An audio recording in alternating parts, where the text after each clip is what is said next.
Hello, everybody, and welcome back to Western Herald Headlined, a podcast brought to you by the Western Herald folks, giving you the fill-in on some news from the previous week. Today, I am joined by Jack Mennicke, sports editor. And Joey Hartzell, the lead sports reporter. And I am Aidan Ralko, the multimedia editor. Very excited to have this crew here today. This is a crew. They love to see us together, and we love to be together. If you don't know, these sports fellas and we come together and produce Four Core Sports. That's sort of the sports talk show that the Western Herald creates. So Heck yeah. if you're into sports, look at that. Yeah. And we'll also be covering some sports today. But first, we're going to get into the news side of things. So, Joey, what do you got for us today? Yeah, the AAUP and the Western Michigan University reached a tentative agreement earlier this week. There's a salary increase that was approved tentatively, a total increase of 7.25%, 4% being in 2024 to 2025 school year, and that has been retroactively applied, and then a 3.25% increase in 2025-26 school year, with an additional one-time lump sum payment of $1,000 in 2025-26. And the AAUP acknowledged a clear message of strength from their members and allies in a statement. And a quote said, "We are confident that it is only due to intense pressure from WMU AAUP members and allies that the administration has now agreed to a higher number than its previous last official offer as of August 30th, even if this higher figure is still not as high as we would like," the Post reads. The next steps for the AAUP are going to be, they're presenting the agreements at October 11th all-member chapter meeting, and following the meeting, a full tentative agreement will be put to a vote by the full membership. Okay. There you go. That's not bad. Yeah, that's good for them. Yeah.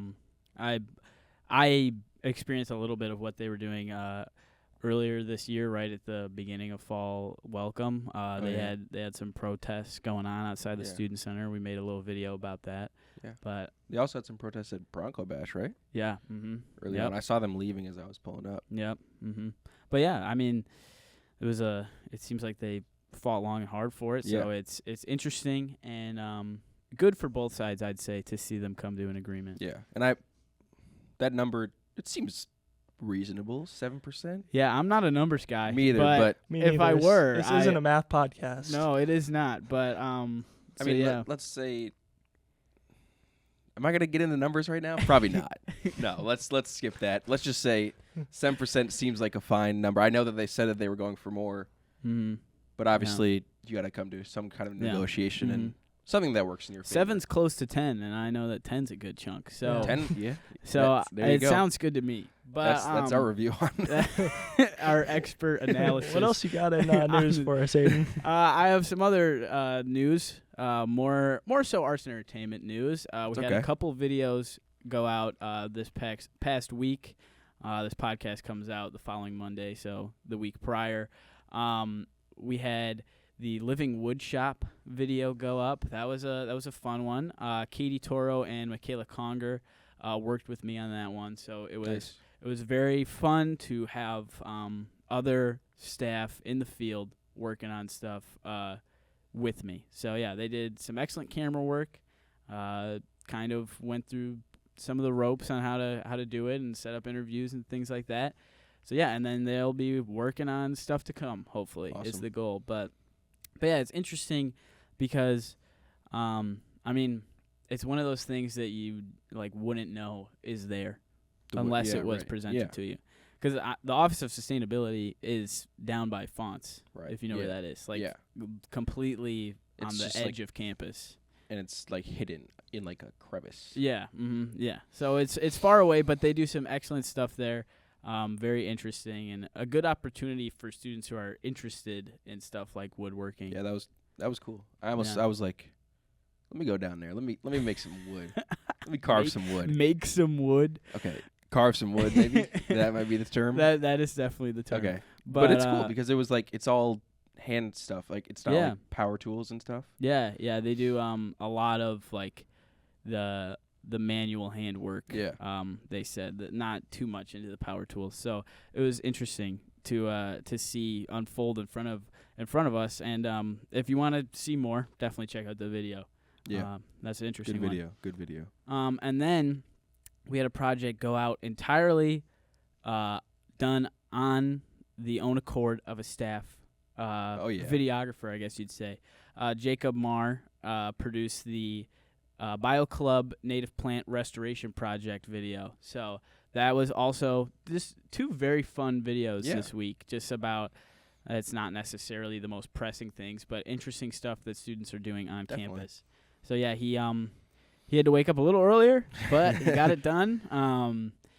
They went out sort of by the softball field, I think is where they were. Yeah. And they just brought a lot of Michigan native plant species that are at risk or more endangered in Michigan now, and just planted them around and made sure, cleaned up the weeds around and made sure they had good opportunity for growth.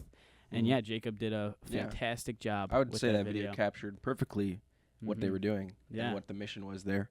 Yes, very, very proud of the work he's been doing. He's been doing a lot. And each time he makes something, it comes out better than the last. So very impressed. But yeah, so that's a little bit of sort of the multimedia news and arts entertainment side. But I mean, we've got 2 sports fellas with us here today. Come on now. So I mean, how could we not talk about sports? This podcast doesn't often get to touch on sports. So today's the day. When you got sports experts, you got to talk about sports. And it's a good week because, Western Michigan played great against Ball State last week, and they've got a struggling Akron team coming into Waldo Stadium. Football, that is. For football. Waldo Stadium with some new changes to it happening.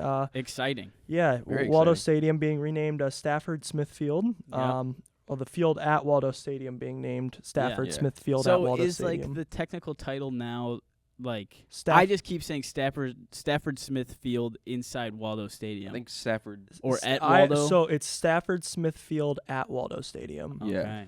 And thanks to a $5 million a generous $5 million donation from David Stafford, former Western Michigan football player, played on the 1988 MAC championship team.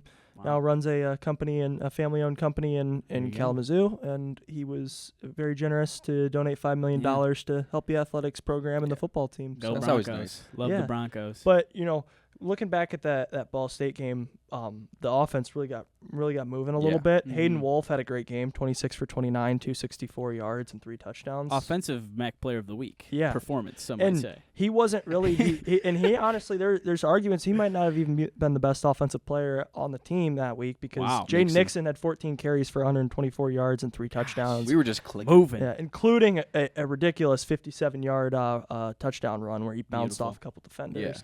And the outside. 45-42 doesn't seem like a score that represents a good-esque game for Western's defense specifically, but they did have a kick return. We've allowed 3 kick returns this season now. It's so frustrating. Kick return and a 45-yard halfback pass, which is hard to fault the defense for that. You can say maybe you should have stayed at home a little better, but trick plays are trick plays for a reason. So hard to fault the defense for that. And then they also had I don't want to say garbage time touchdown, but Ball State was down 10 with like a minute 30, and then they scored a touchdown. So really, I think the score doesn't represent how well Western played in that game. Yeah, if you look at like the EPA numbers, Western really dominated that game on a play-to-play basis. So I think that was an impressive showing from Western Michigan, and it's always good to start 1-0 in the MAC. Yeah, definitely. That's the ultimate goal at first, especially, is to win the MAC. Give yourself a chance at that 5th spot in the playoff. And then they're set up here. They 1-0 in the MAC, and then they get to come home. Play a for their second game and play a 1-5 Akron team. 1-5 Akron team. They're struggling this year. Akron doesn't have a ton going on for them. They aren't great offensively, and they're not great defensively either. And Western Michigan's favored by 9.5 points going into Saturday. There you go. Come on now. Should be a those things never lie. But Western, I would say Western is definitely favored to win this game, and it's a good chance for Western to keep rolling, build some confidence heading into MAC play. Yeah, I mean, I think if they play anything like they did last weekend, I think we'll be pretty safe. I think you should expect a Western Michigan win if they look like last weekend. Okay. It seems like they found a little something going on.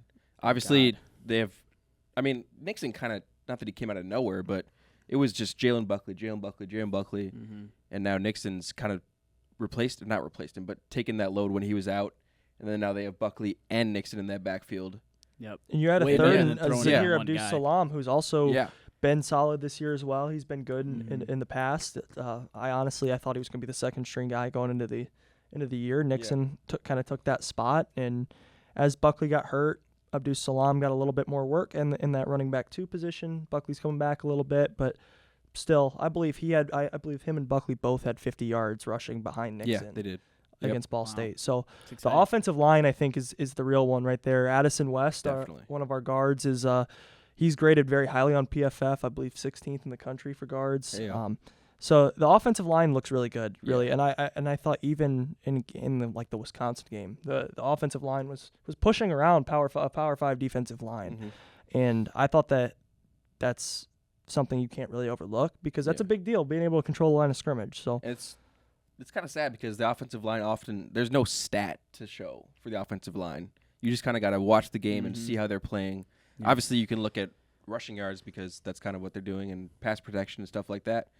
But I think it's good that we're recognizing the offensive line because they really have been stellar. yeah, this the season. offensive line has definitely been a bright spot, I think, Yeah. for Yeah. Western Michigan. Even in the Ohio State game, you lose Jacob Gideon, one of your all-conference players at center, and that's a really tough loss to lose a graduate senior at center. Yeah. And Addison West moved over to center, and I thought the offensive line held their own against possibly the best defense in the entire country. So I think that's something you can't overlook. Yeah. No, definitely. So let's move on. Let's just go through a few scores here.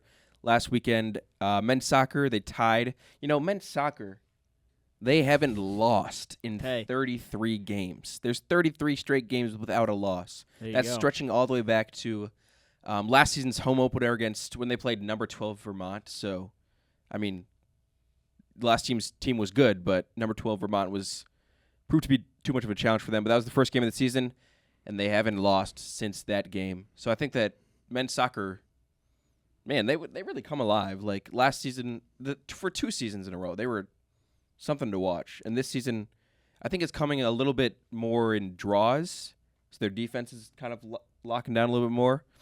But yeah, they've been doing awesome, and it's been fun to watch them. And then volleyball, let's see. So last weekend they lost 2, and that put them on a 3-game losing streak. But we're gonna jump forward to yesterday, or I should say Thursday, when they beat Ohio 3-0. So they got a bounce back win. I was at that one. I was covering it with a staff reporter, Haley Rivard. She did a great job. We were live tweeting that thing.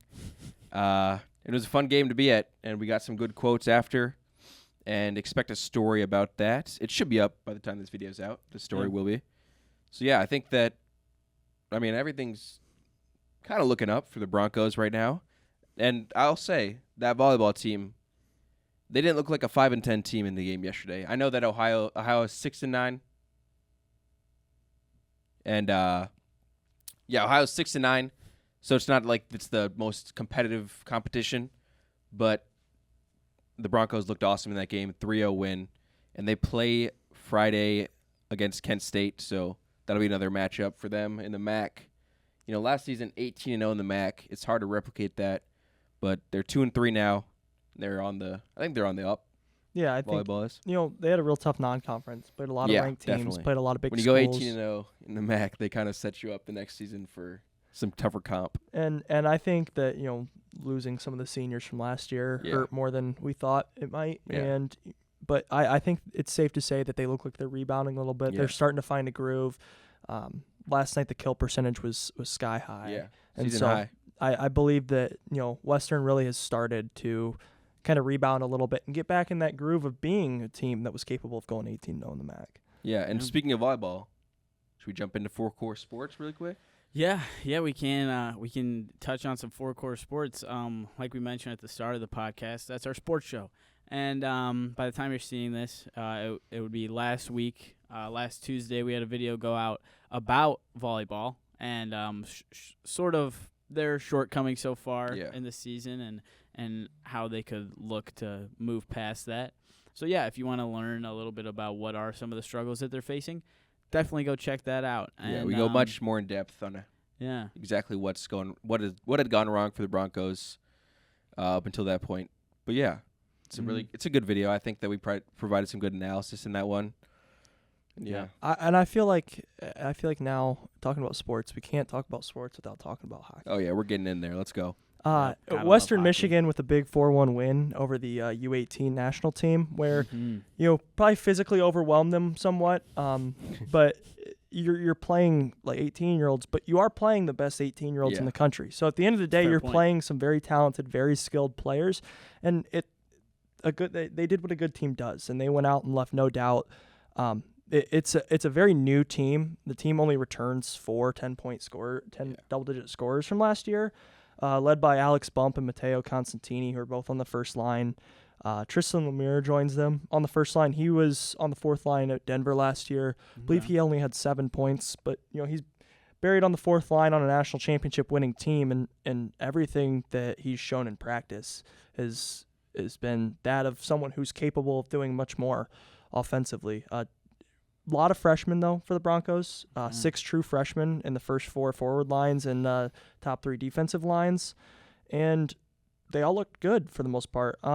You were at you were at a practice as well, right? Yeah, I was at practice last Thursday. Last couple Thursdays, I've gotten a chance to talk to Pat, Coach Pat Ferschweiler, and some of the players. They're all excited for the season. And this is one of the more talented teams I think Western's had. But I think there might be some growing pains. When you have this many freshmen, we know they're talented, but can they consistently bring it? And I think if they play like they did against the U18 team, I think there's a real chance this team can make some noise in a really, really, really tough NCHC.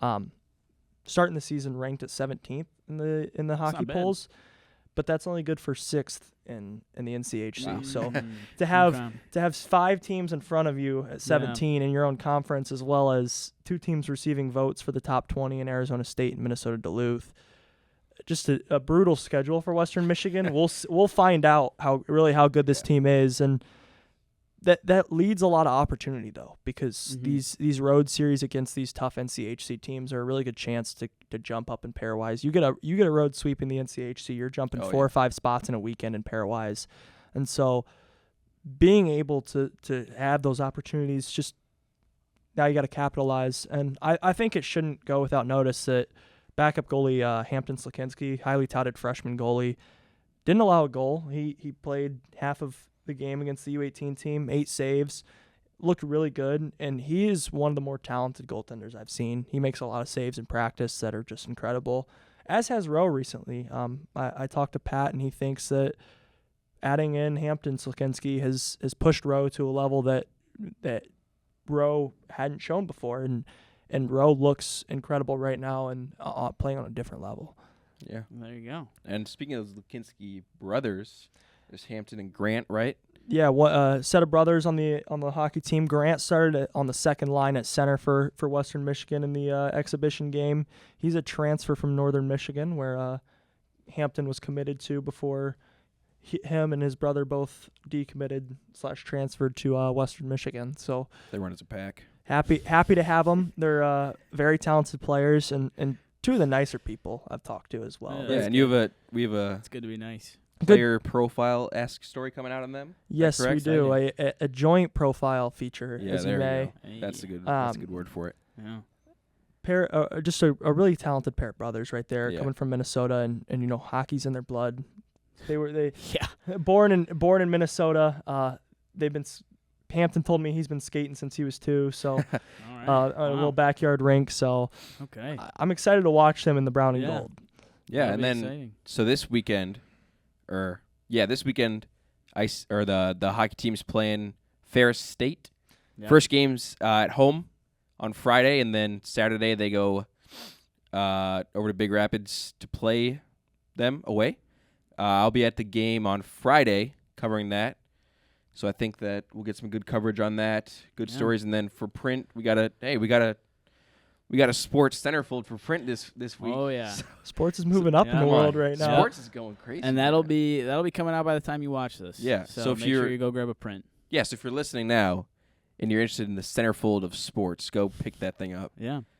But other than that, I think that will just about do it. Yeah. For the Western Herald headline for this week.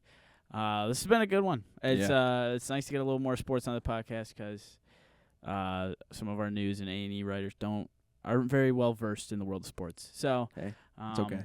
Got to bring in the experts sometimes, you might say. But yeah, thank you for watching or listening. Remember to stay up to date with westernherald.com, where you can find all of our headlines, all of our stories, everything that gets published, and also just stay in tune with our socials. But yeah, that'll do it for this week's episode of Western Herald Headlined. I have been Aidan Ralko. I've been Jack Mennicke. And I'm Joey Hartzell. Thank you for watching.